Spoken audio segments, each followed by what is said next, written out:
Hello! ఈ దివాళీకి must by product తీసుకొచ్చానండి. మీరు చూస్తేనే అర్థమవుతుంది దియాస్ అని. ఓపెన్ చేయగానే మల్టిపుల్ కలర్స్‌లో ఈ దియాస్ వచ్చాయండి.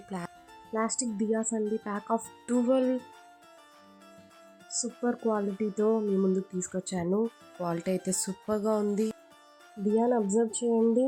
దీంతో ఇన్సర్ట్ చేసుకోనికి మనకు ఒక స్క్రూ అండ్ ఒత్తి ఇచ్చారు. ఆ ఒత్తిని మనం ఆయిల్‌లో డిప్ చేసి ఈ విధంగా స్క్రూలో ఇన్సర్ట్ చేసుకొని మనం దియాలో ఇన్సర్ట్ చేసుకోవాలి. నెక్స్ట్ వాటర్ వేసి 2 డ్రాప్స్ ఆయిల్ వేసేసి మ్యాచ్ బాక్స్తో వెలిగించేద్దాం. లెట్స్ సీ ఇది ఎలా వర్క్ అవుతుందో. Wow super! అండ్ మ్యాజిక్ ఏంటో చూపిస్తాను మరి. Let's see. Wow super! నా రివ్యూ ఈజ్ 10కి 10 అండి. నా హార్ట్ మెల్ట్ అయిపోయింది. సూపర్గా ఉంది. Must buy. కానీ లేట్గా పోస్ట్ చేస్తున్నాను. అయితే మీ లవ్డ్ వన్కి దియాస్ వెలిగించి మంచి స్వీట్ సర్ప్రైజ్ చేయండి. Please follow. మీకు తెలిసిందే కదా, లింక్ కావాలంటే కామెంట్ చేయండి. మీ డిఎంకి సెండ్ చేస్తా. Thank you. Please follow me.